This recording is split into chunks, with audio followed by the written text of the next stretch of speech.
समीक्षा करते हुए जिक्र किया, पीपल्स एजुकेशन सोसाइटी से ही माननीय वामन मेश्राम साहब पढ़े लिखे हैं। यानी बाबा साहब अम्बेडकर 1952 में अपने आंदोलन की जब समीक्षा कर रहे थे, आज बाबा साहब अम्बेडकर का और तमाम मूल निवासी बहुजन महापुरुषों का आंदोलन और देशव्यापी आंदोलन चलाने का कार्य जो कर रहे हैं माननीय वामन मेश्राम साहब, मैं खुद, हम पीपल्स एजुकेशन सोसाइटी के स्टूडेंट हैं। हमें एक बात कहने में गर्व महसूस होता है, मगर जब ही हम बता रहे हैं तो बाबा साहब अम्बेडकर कह रहे हैं कि हमने शिक्षा का भी क्षेत्र छोड़ा नहीं है, जिसके तहत हमारे समाज में लीडरशिप तैयार होगा, हर तरह का लीडरशिप तैयार होगा। अगर ये समीक्षा का मुद्दा है, बाबा साहब की जय जयकार करने वाले लोगों को ज्ञान देने का मुद्दा है, तो आज पीपल्स एजुकेशन सोसाइटी की क्या हालत है। पीपल्स एजुकेशन सोसाइटी खत्म होने की तैयारी में। पीपल्स एजुकेशन सोसाइटी बाबा साहब अम्बेडकर ने बनाई, पीपल्स एजुकेशन सोसाइटी उसके नाम में ही है, जनता की शिक्षा की संस्था। आज ये निजी प्रॉपर्टी बनने की तैयारी में। मैं बेंगलोर में गया तो बेंगलोर में एक राजा था, ओबीसी राजा था। बाबा साहब ने उसके साथ केवल एक मीटिंग किया, राजा कन्विंस हो गया और बाबा साहब को 5 एकड़ जगह बेंगलोर सिटीज के अंदर महत्वपूर्ण जगह पर, और राजा मद्रास में रहने वाला था, 1000 करोड़ की जगह, और 1000 करोड़ की जगह उस ओबीसी राजा ने बाबा साहब अम्बेडकर को दिया। उसके लीगली सारे डॉक्यूमेंट पीपल्स एजुकेशन सोसाइटी के पास है, और उस जगह पर बीजेपी के लोगों ने आज वर्तमान में कब्जा किया है।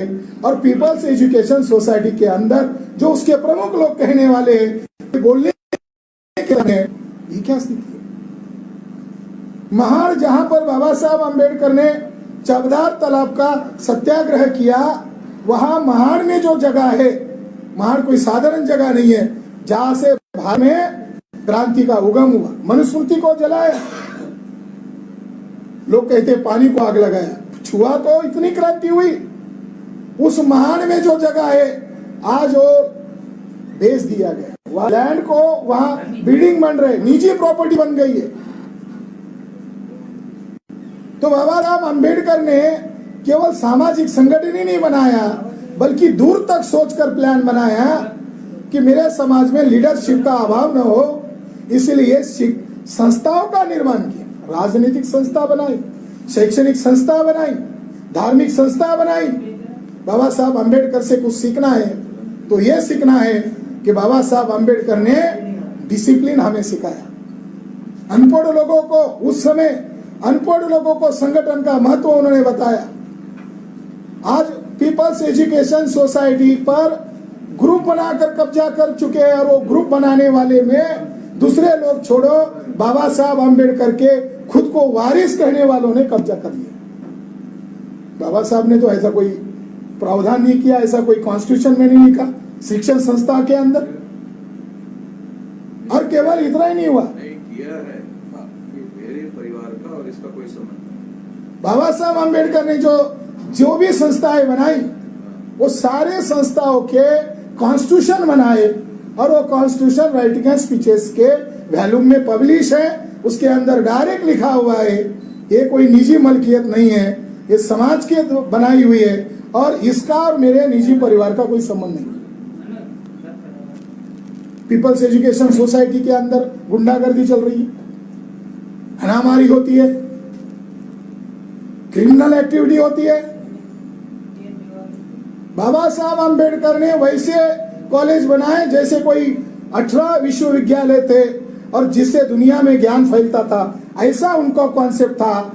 आज ये संस्थाएं खत्म होने के कगार पर है। मैं बाबा साहब अम्बेडकर ने 1952 में जो समीक्षा किया, तो बाबा Saheb Ambedkar peoples education society का जो जिक्र कर रहे थे, आज हमारे लिए भी वो समीक्षा का विषय है। ये संस्था खत्म होने के कगार पर है। दूसरी बात उन्होंने कही कि उपशाम गुरुजी जो है वो पीपल इंप्रूवमेंट ट्रस्ट के प्रमुख होंगे, और मेरे नाम से जो पैसा इकट्ठा किया जाएगा, जयंती के नाम से, जय जयकार के नाम से, वो इकट्ठा करो और हमारे समाज का हॉल बनाओ, जो मेरे लिए और हमारे आंदोलन के लिए महत्वपूर्ण है। उस जगह पर आज निजी मलकियत के रूप में जोर जबरदस्ती से कब्जा किया गया है। जिस मकसद से बाबा साहब उस समय सोचते थे, आज सोचने के लेवल पर भी कोई नहीं सोच रहा है।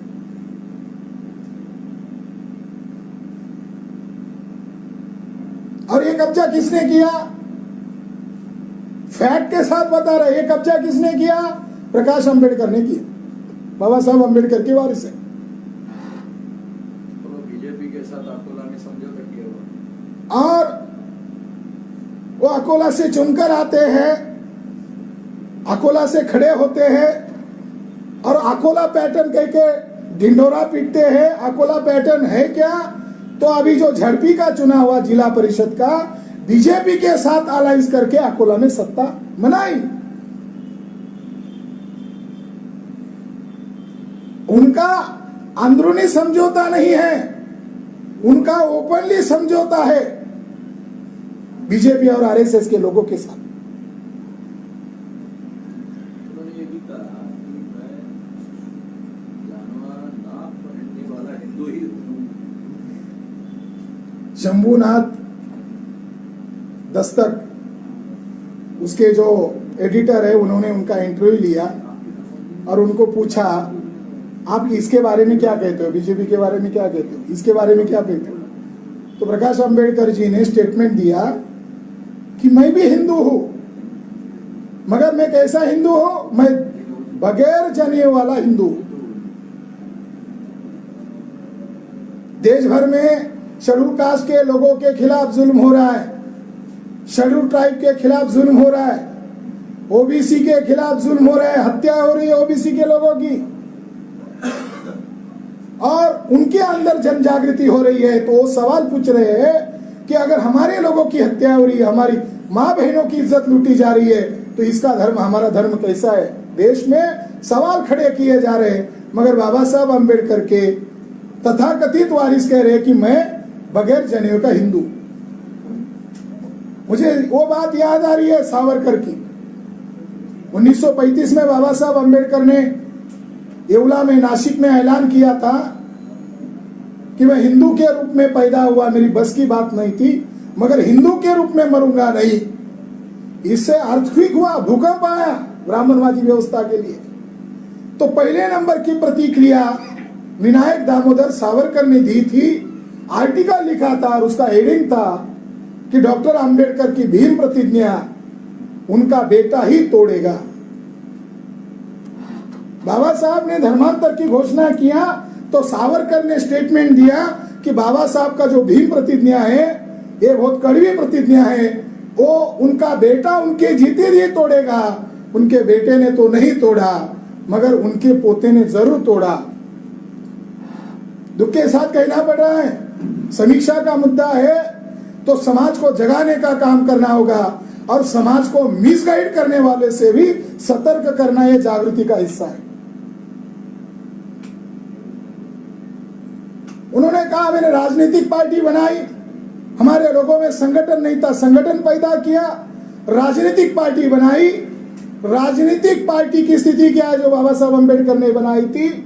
आज राजनीतिक पार्टी लगभग खत्म हो गई। बाबा साहब अंबेडकर के नाम की जो राजनीतिक पार्टी थी वो खत्म हो गई, टुकड़ा बनाकर खत्म की। दुश्मनों ने उनको टुकड़े बनाने के लिए तैयार किया। उस मीटिंग में दादा साहब गायकवाड़ भी उपस्थित थे। दादा साहब गायकवाड़ ने कांग्रेस के साथ समझौता किया और बाबा साहब की जो संकल्पित पार्टी थी उसको तबाह कर दिया, बर्बाद कर दिया। तो बाबा साहब उन लोगों की मानसिकता को भी शायद ध्यान में रखकर स्टेटमेंट दे रहे होंगे। केवल मेरे नाम का जय जयकार करने की बजाय मेरे जो लेफ्टिनेंट हो वो इसको चलाए, मगर वो नालायक है। बाबा साहब अंबेडकर को मालूम था।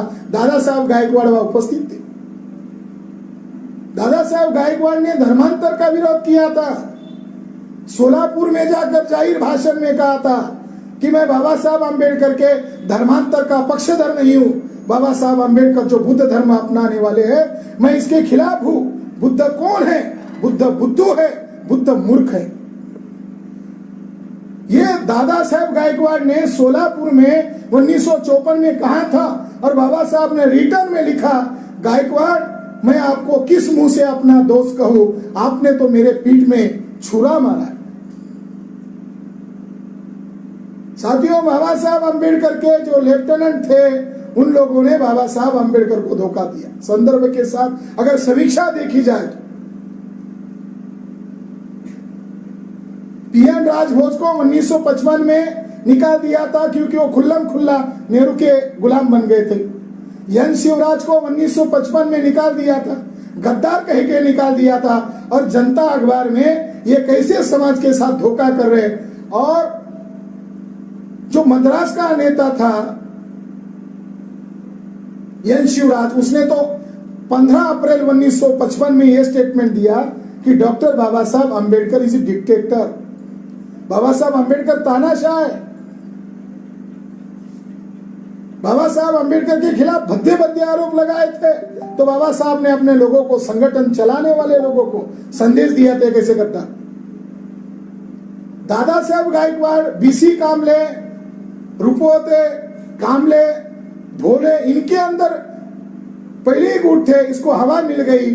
और दादा साहब गायकवाड़ ने और राजा भाऊ खोबरागड़े ने, जिसको बाबा साहब ने गद्दार कहा, उसको 3 अक्टूबर 1957 में दशहरे के दिन, धम्मचक्र प्रवर्तन के दिन, उसको राष्ट्रीय अध्यक्ष घोषित किया आरपीआई का, जो बाबा साहब के पश्चात बनाया गया। उसका अध्यक्ष किसको बनाया? जिसने 15 अक्टूबर 1955 में बाबा साहब अंबेडकर को गाली दिया, टाइम्स ऑफ इंडिया के फ्रंट पेज पर छपकर आया, उसको इन लोगों ने उसका अध्यक्ष बनाया। अगर राजनीतिक पार्टी की समीक्षा की जाए तो राजनीतिक पार्टी को खत्म करने के लिए गद्दारों को प्रेसिडेंट बनाया। अगर धार्मिक आंदोलन की समीक्षा की जाए, बाबा साहब अंबेडकर ने सम्राट अशोक का जिक्र किया। भारत का महान सुपूत चक्रवर्ती सम्राट अशोक। अगर धार्मिक आंदोलन का भी समीक्षा किया जाए तो इस मौके पर महामानव डॉक्टर बाबा साहब अंबेडकर जो ऑब्जेक्ट बना रहे थे, पहला ऑब्जेक्ट था, मैं मेरे समाज को शासक बनाना चाहता हूं। वो बाबा साहब अंबेडकर अपोजिशन पार्टी थे। बाबा साहब अंबेडकर की धोखे से हत्या कर दी गई, षड्यंत्र के साथ उनको मार दिया गया। और आज तक बाबा साहब अंबेडकर की जय जयकार करने वाले लोगों को ये मालूम नहीं है कि जिनकी हम जय जयकार कर रहे हैं उस महापुरुष की हत्या हो गई। और उनके ही लोगों ने डिमांड किया था कि बाबा साहब अंबेडकर की हत्या का एक रिपोर्ट बनाया था, जिसका नाम डीआईजी सक्सेना रिपोर्ट है। 64 साल बीत गए, अभी तक उसको पब्लिक नहीं किया जा रहा। जय जयकार करने वालों को यह भी देखना चाहिए, हमारे बाप की हत्या कर दी गई और वो रिपोर्ट अभी भी सार्वजनिक नहीं है। धार्मिक आंदोलन की अगर समीक्षा करें तो आज बुद्ध धर्म का आंदोलन चलाने के लिए बाबा साहब अंबेडकर ने जो धार्मिक संस्था बनाई थी, ये संस्था प्रकाश अंबेडकर और उनका जो खानदान का जो दूसरा भाई है, उनकी दूसरी खानदान के मुकुंदराव अंबेडकर के परिवार के लोग, चाहे वो अशोक अंबेडकर हो, चाहे वो राजरत्न अंबेडकर हो, इन लोगों के कारण आज बाबा साहब अंबेडकर की संस्था the Buddhist society of India ये आरएसएस के कब्जे में। इस पर आरएसएस का नियंत्रण हो गए। जो ऑब्जेक्ट बाबा साहब अंबेडकर ने बनाया था, ऑब्जेक्ट को फुलफिल करने के लिए अलग अलग संस्थाओं का निर्माण किया था, उसके लिए विचारधारा बनाई थी, उसके लिए पॉलिसी बनाई थी। इसका इन लोगों से कोई लेना देना नहीं है, केवल दुकान चलाना है और बाबा साहब अंबेडकर के नाम से लोगों को भावनावश करके मूर्ख बनाना, यही इनका काम है। इसलिए साथियों, बाबा साहब अंबेडकर ने 52 में जो समीक्षा किया था, आज 2021 चल रहा है। बाबा साहब अंबेडकर ने समय समय पर अपने आंदोलन की समीक्षा किया और समय समय पर संदेश दिया। 1944 में संदेश दिया मद्रास में जाकर, जाओ अपने घर की दीवारों पर लिखो, हमें शासन करती जमात बनाना है, हमें शासन करती जमात बनना है। ये हमारे आंदोलन का औचित्य है। मगर आज बाबा साहब अम्बेडकर के नाम पर कुछ जो दुकान चलाने वाले लोग हैं वो शासक तो नहीं बने, बेघर बने, और बेघर बनने के बाद दिमागी दरिद्रता भी समाज में स्थापित करने का वो काम था। 1946 में एक संदेश दिया कि मेरे पास बुद्धि बहुत है, उसकी कमी नहीं है मेरे पास, मगर मुझे अगर किस बात की कमी है तो ईमानदार लोगों की कमी है। मैं अकेला काफी हूं दुश्मनों को भिड़ने के लिए, उनको जवाब देने के लिए मैं काफी हूं, मगर मुझे अगर किसी बात की कमी है तो ईमानदार लोगों की कमी है। बाबा साहब अम्बेडकर ये संदेश दे रहे और अपने आंदोलन की समीक्षा कर 52वें का मेरे नाम का जय जयकार मत करो। बाबा साहब अम्बेडकर प्लानिंग बना रहे, ये अगस्त महीने का प्लानिंग है, 52 में चुनाव होने वाला है, भविष्य में उनकी योजनाएं हैं। अंग्रेज चले गए हैं, अब हमें लड़ाई लड़ने के लिए अलग अलग क्षेत्र के अंदर लीडरशिप पैदा करनी है, संस्थाओं का निर्माण किया है। और बाबा साहब अम्बेडकर इस बात के लिए चिंतित है कि मेरे चले जाने के बाद इसका क्या होगा। इस संदर्भ के साथ भी ये बातें जुड़ी हुई। बाबा साहब अम्बेडकर को मालूम है कि ये लोग मेरे नाम का जय जयकार करेंगे, मेरा जो कार्य है इसको छोड़ देंगे, मेरा जो जीवन जिस कार्य के लिए लगा इसका वो बलि देंगे। ऐसा ही हुआ। बाबा साहब अम्बेडकर का हमारे लोग जय जयकार करते हैं। 52 में बाबा साहब ने धोखे का एहसास करते हुए कहा कि ये मत करो, ये करो, जिंदगी लगाओ। और 56 साल आया, 18 मार्च 1956, तो बाबा साहब अम्बेडकर 5 लाख लोगों की सभा में, आगरा में रामलीला मैदान में 5 लाख लोग, अनपढ़ लोग गांव देहात से इकट्ठा हो गए। उनकी सभा में जाहिर होकर रोने लगे, बहुत देर तक तो माइक लेकर रोने लगे। फिर उनको एहसास हुआ ये लोग भी रो रहे हैं, तो उन्होंने रोते हुए अपने लोगों को संदेश दिया कि मुझे पढ़े लिखे लोगों ने धोखा दिया। साथियों, अगर हमारे पुरखों का आंदोलन हम चला रहे हैं, उनके साधनों का मिसयूज करके कुछ लोगों को मिसगाइड कर रहे, दुश्मनों के साथ समझौता कर रहे, मगर आज माननीय डीके खाबड़े साहब, माननीय कांशीराम साहब, माननीय दीना भाना जी और उनके बाद माननीय वामन मेश्राम साहब ने जो बाबा साहब अम्बेडकर ने 1952 में जो समीक्षा किया था और हमारे लोगों की कमियां और खामियां गिनी थी, आज बामसेब के माध्यम से बाबा साहब अम्बेडकर जैसा संगठन चाहते थे, जैसा नेतृत्व चाहते थे, जैसी भविष्य में लड़ाई लड़ना है उसके लायक नेतृत्व चाहते थे, वो सारा वामन मेश्राम साहब ने खड़ा कर।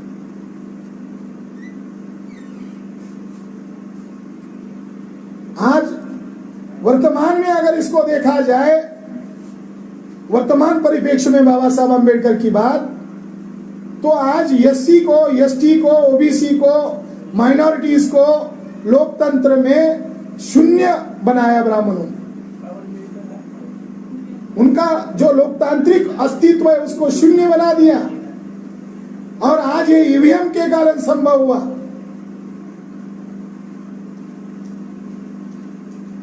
बाजा बजाने में, डीजे बजाने में, खाना खाने में, शराब में समाज का पैसा लगाने में ये जो आनंद मानते हैं और समाज को गुमराह करते हैं, समाज को गलत आदतें लगाते हैं, साथियों ईवीएम के खिलाफ समाज को खड़ा करना होगा। सभी मूल निवासी बहुजन समाज को अगर लोकतंत्र बचाना है, आने वाली नस्ल बचानी है,